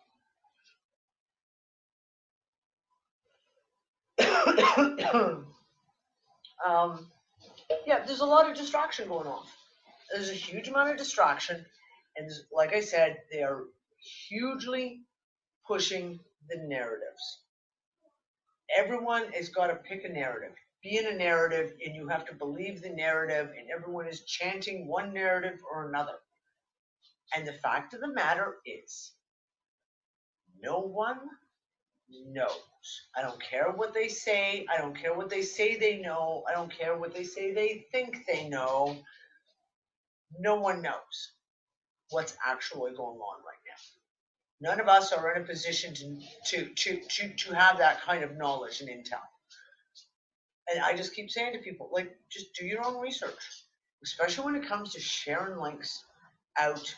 I know there's all kinds of amazing stuff and incredible posts and fear porn galore, but everyone needs to just stop randomly reposting shit. Read it first. Make sure, double cross-check it. Cross-check it. Is it true? Is there any backup to it? You know, before you go and post it, just spend an extra 2 minutes and make sure you're not spreading bullshit. I've had so much bullshit sent my way in the last 2 weeks. And I mean, I'm not just talking about bullshit about COVID-19. I'm talking about memos that are like from 2017, like, don't sleep with your cell phone tonight because there's going to be a massive cosmic wave that's going to come in and it'll fry you with radiation. Come on, people. Stop sharing those shit. Stop it. Just stop. Do your own damn research. It takes 2 minutes to go do and to see if you can find any information on what's being posted. Although I will tell you, as a piece, and it'll be in my Transpicuous News that I put out tonight, the Thai king, the king of Thailand, who's a psychotic psychopath, anyway, is just self-isolated and put himself in self-isolation, some alpine hotel getaway with 20 concubines because COVID-19. Yeah, somewhere in Bavaria. Somewhere in Bavaria. It was a Bavaria. I couldn't remember if it was Bavaria or Switzerland. Yeah, the Thai king has put himself into self-isolation, him and his 20 concubines. And I did verify that. And yes, it is true. He actually did that. 20 concubines or 19? No, apparently 20. Apparently 20. 2020, you know, because 2020, you got to have 20 for your 2020, I guess. I don't know. Fucking asinine. It's stupid. And this is the thing. Like, I'm looking at it. So, like, Boris Johnson now is tested positive for COVID-19. He's the first world leader to be, you know. But I mean, yeah, but how are the odds? I mean, we exactly, we are boss. 8 billion people. Exactly. Like, how the fuck are all these famous people? If it's sports guy people, if Prince it's Charles. yeah, if it's in actors. England here, it's also the minister of. You know, I was medicine, keep joking. medicine, is that it? I can't remember. Health, Yeah, Minister of Health. You got like the Prime Minister Trudeau's wife. You have the Prime Minister of Spain's wife. You've exactly. got. But I mean, I kept joking with a few friends, like, I don't know, did they make a sacrifice ritual somewhere and all got infected? Or like the other theory, Or hang on, the other theory from the Q sphere is that someone tainted a batch of adrenochrome, sort of, which supposed to be made in Wuhan, so to speak, oh yeah, but and all got again, infected. okay, all of a sudden now adrenochrome comes from Wuhan. Fuck off. This is the kind of bullshit I'm talking about. Okay, this is the kind of bullshit I'm talking about. There's never ever, in all the studies I've done of adrenochrome, been a mention of China or Wuhan even once.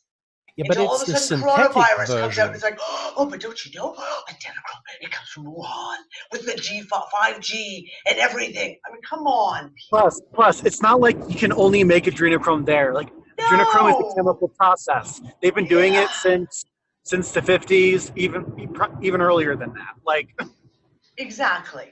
So, or is it more logical for me personally, when I saw the world leaders going into lockdown, is it code? I think it's far more likely that each one of them going into self-quarantine and being publicly announced is a code for something. Not fucking adrenochrome where there's been. So, is it a code? Now, the question that hit me was a lot of people were like, oh, well, they're going into lockdown because they're going to be arrested, mass arrest. Or is it that they're saying yes to something? I.e., by publicly coming out and saying, we are being quarantined, and I'm talking about the global type leaders type people, are they publicly saying yes to something? Publicly saying, okay, like as in, okay, I accept the agenda. I'm on board. I'll go along with this. It seems far more likely to me that it's some kind of a code thing that's going on here than something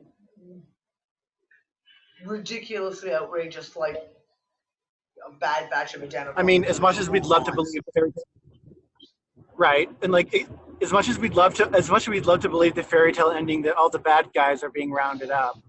Like, Pixar didn't happen. Sorry.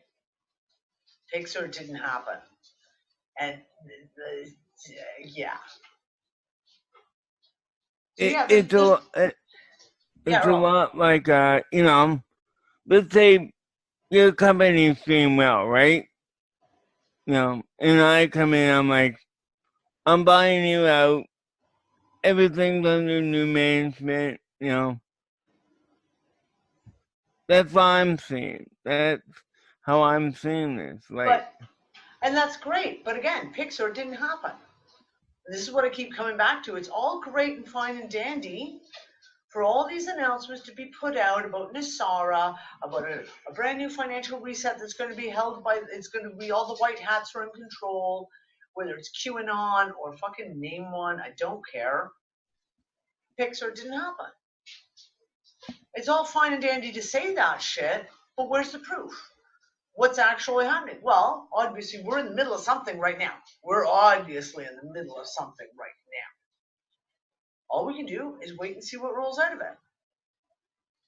That's all we can do. Quite literally, that's all we can do.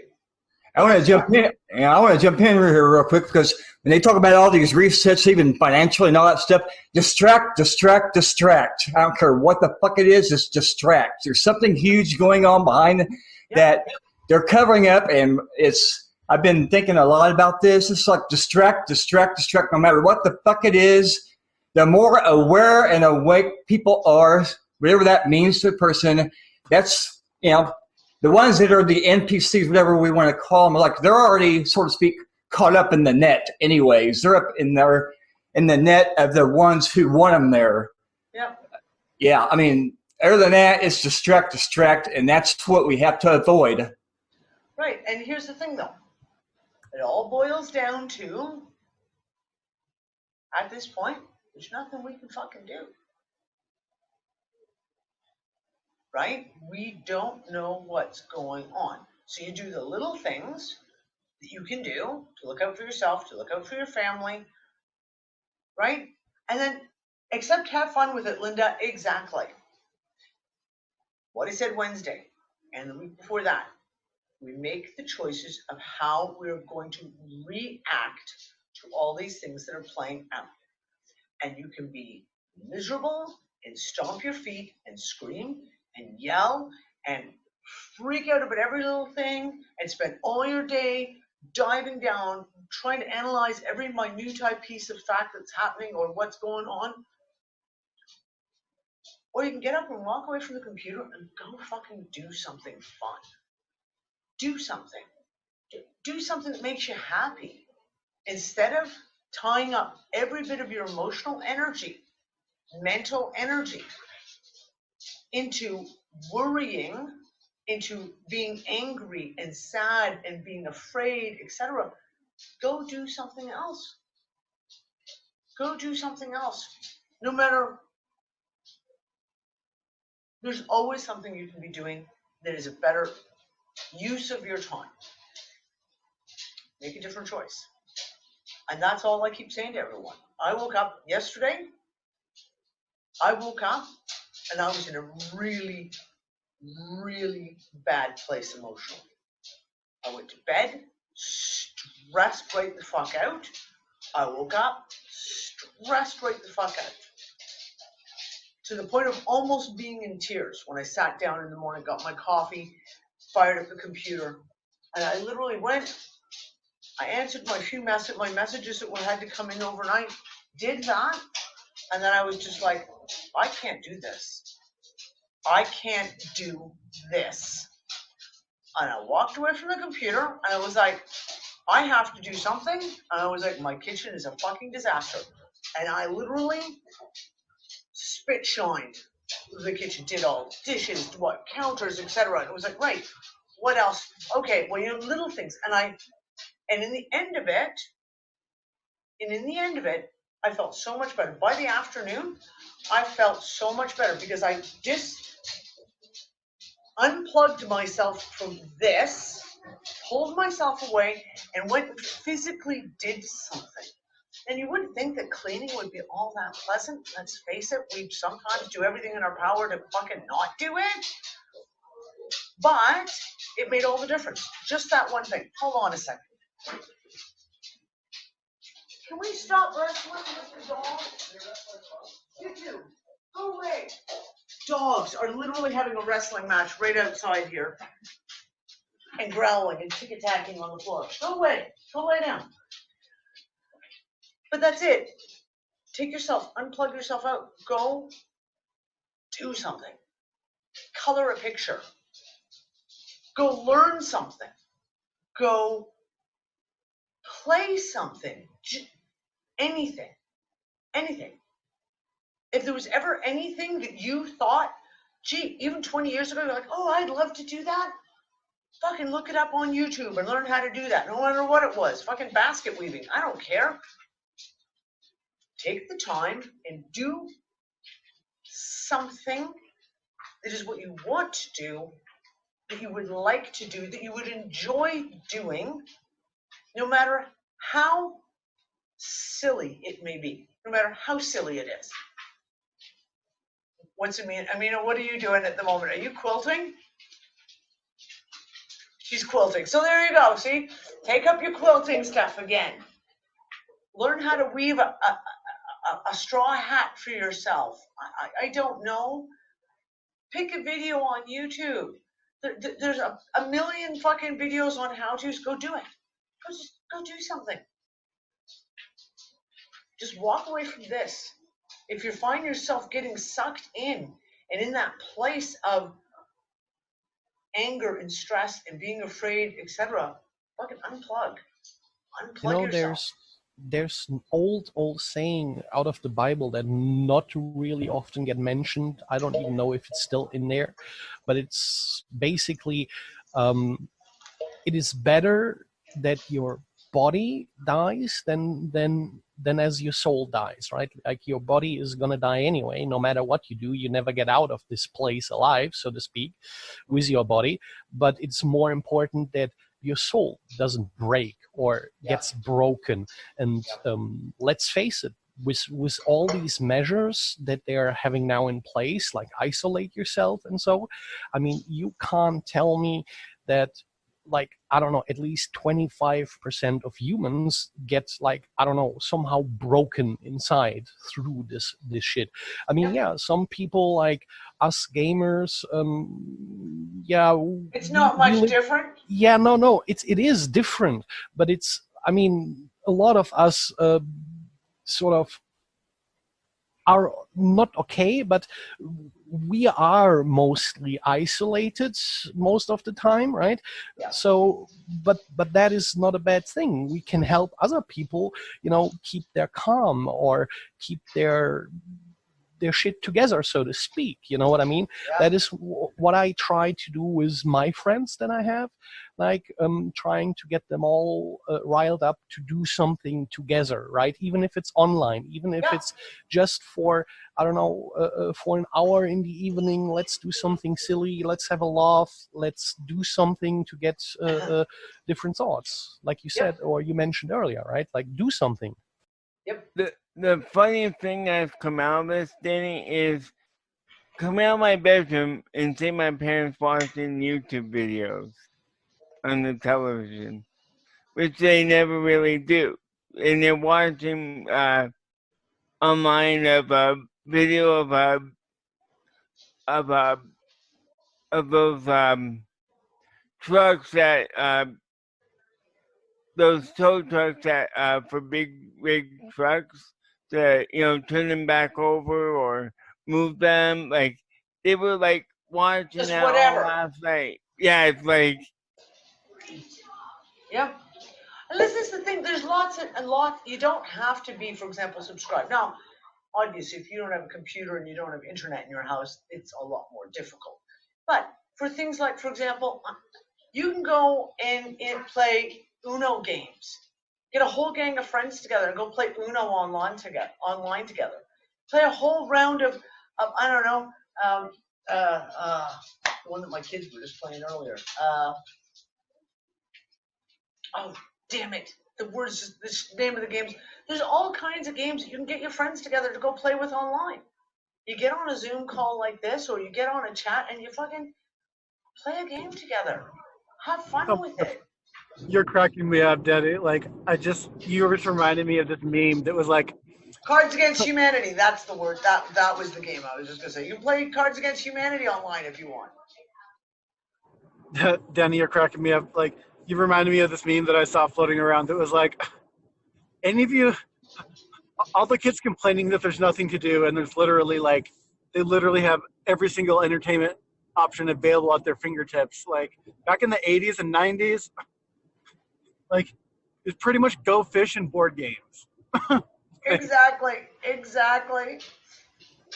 I posted an article, and I've posted it on today's a bit of levity post. I'll put out all the meme posts that I've been putting out on RTSR, and it's an article. It's the news thing about how Generation X is actually in their heyday at the moment, because we grew up of this generation that didn't grow up with technology. We grew up knowing it, like the one example, and Amina and I were having a good howl about it, about making a mixtape and spending all weekend to make one mixtape and just get it just right. That's the kind of shit that we grew up with. And I was joking saying, I spent most of my teenage years grounded to my bedroom anyway.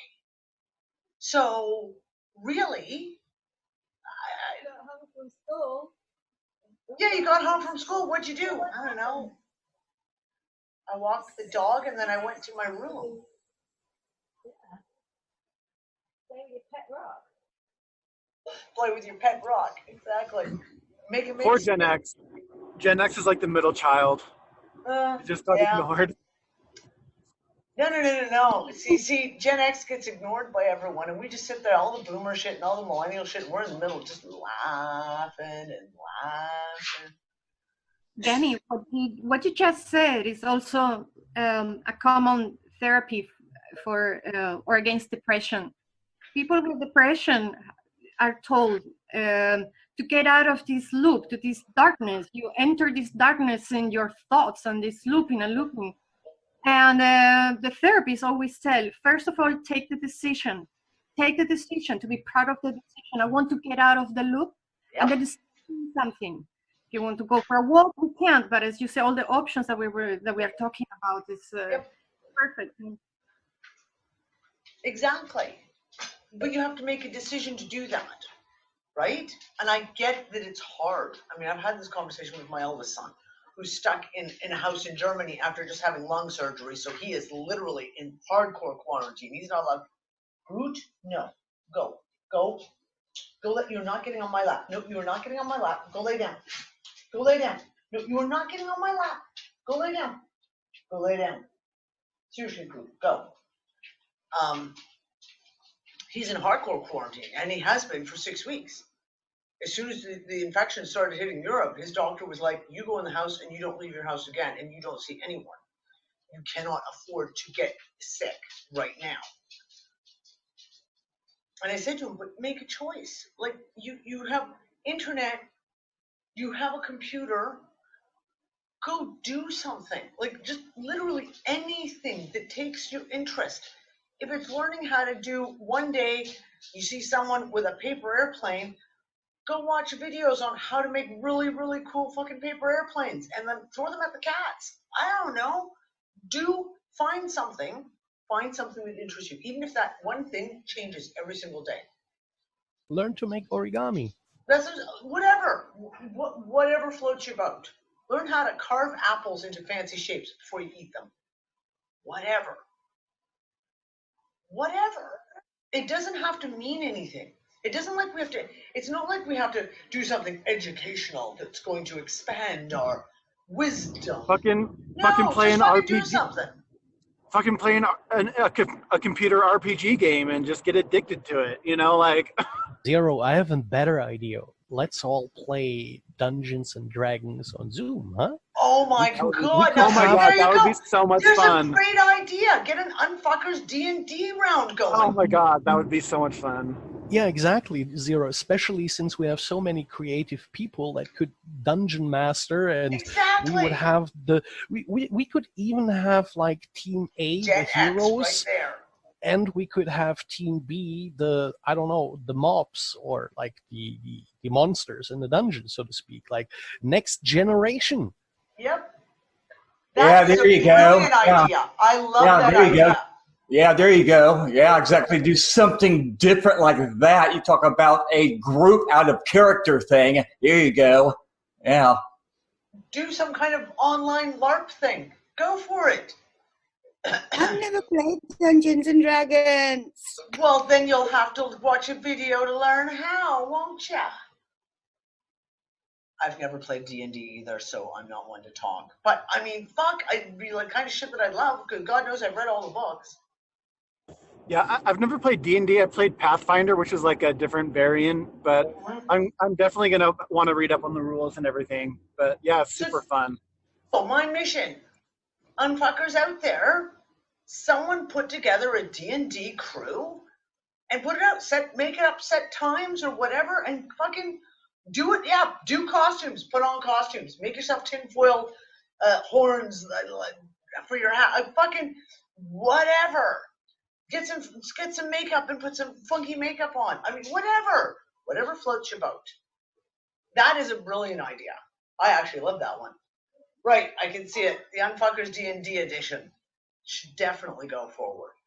But you know what? There's other things too. Like, I mean, that's what I'm saying. Like, there's all kinds of role-playing type games out there that you can do. God knows there's like hundreds of them. Pick a genre and fucking have at her. Find a few people who are interested and put together a group and get together and start doing some stuff.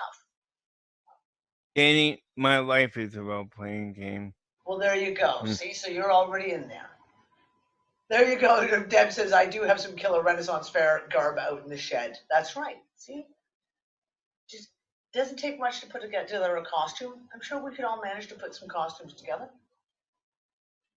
I tell you what, it's such a good thing. I was invited to this group on Facebook, and it's called Rock the Lockdown. And this is people who maybe their gigs have been cancelled, they're buskers, and they just go live on Facebook and they just sing their songs, and it's just just a way of connecting. Rock the Lockdown. Yeah, but this is the thing. Be creative. You have the ability. Are there other UnFuckers out there who are musicians? I can put it together. Are there? Do you know, like, whether you have, do you write? Do you write, Amina? Do you write? Do a reading of like one of your books, of one of your screenplays, Amina, right? And live stream it and put it like, let everyone know what we're doing, right, Amina? So. Yeah, Amina, I'm sorry. Yeah, sorry to interrupt, but yeah, Amina, whatever happened to that? This is still in the back of my mental vault. That little story you were writing on Facebook a long time ago about time, the man and the watch, the clock, the time thing. It's still in the back of my mental vault. So there you go. Yeah. I can get Quinlan to read some of her stuff too, maybe. I don't know if she's in the living room or not to hear me say that. Volunteer me? Yeah, Quinlan, don't volunteer me. Don't do that. You know what I'm saying? We've got creative people here, so like. I read it, Quinlan. I like it. There you go, Quinlan. Amina's volunteering you. Yeah, and she's gonna be next time the dungeon master, or at least helping. Yeah, like this is the kind of thing that, like take a moment. If you're in lockdown, you're in fucking lockdown. So you can make a choice. You can have a tantrum about it, or you can play D&D, or you can do something fun, creative, whatever. I mean, I don't know, get the gardeners together. All the gardeners get together for like 1 hour a week, share their gardening tips. Or all the people who like to cook and bake get together once or twice a week to talk about, what they're cooking and share recipe ideas and things like this, It's an endless list of things that we can be doing if we decide to take our heads out of our asses, stop sulking, and go forward and do something else.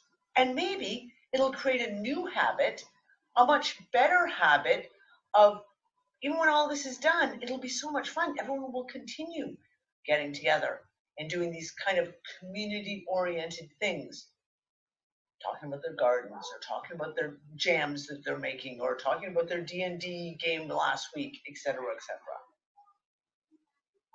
Annie Maurice has something to say. Yeah, Maurice, let me hear you. As I do, I listen to the whole conversation to get the feel for it. And I've noticed something I want to point it out. The energy when we started, we were talking about all the ways, oh, woe is us. Yeah. One way or the other, this, that, and the other thing. But the energy has changed in this room in the last 10 or 15 minutes really massively. And I want to point it out again verbally. What are you guys talking about primarily? Ways to re-empower yourselves. Yeah. Take control of your own lives despite everything that we see externally. That is a really wonderful thing for me to be seeing. And I applaud all of you for trying and doing what you're doing. That's the right direction we should be following. Yeah, all this shit's going on, but we still have control of our own lives. And by God, you can make how you respond to things your own thing, not just because they do something. And see, they know I would say over probably 50%, if maybe it's higher, they're in a fear energy, right? So if we can be like a virus in the system and throw in just really beautiful, awesome, you know what I'm saying? Because from what I get in the ancient teachings, that for every one of us that's awake, I mean, it's like a 7 times 7 times 7. So it's like, we're so freaking powerful that we could be a huge virus right now. We are. We could be our own virus. Okay. So, Maurice? Yes, ma'am. That was my plan. I finally sussed you out, huh, Danny? Yeah, he's been by me. He goes, I need to say something. If you notice, that's how pretty much every meeting goes. Yeah. end I it on say- a positive note. We can sit there and discuss all this shit because we need to and we want to, and we can vent, and then we move over to the positive shit and we talk about the positive shit and all the good stuff that we all leave with a big ass smile on our face and an idea up here.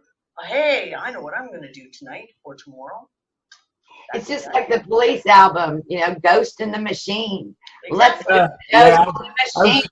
I was going to jump in here real quick. You mentioned, yeah, we're the antivirus. Fuck the virus thing. You mentioned we're the antivirus. Exactly. Exactly. Don, Danny and your Jedi mind tricks. Ugh.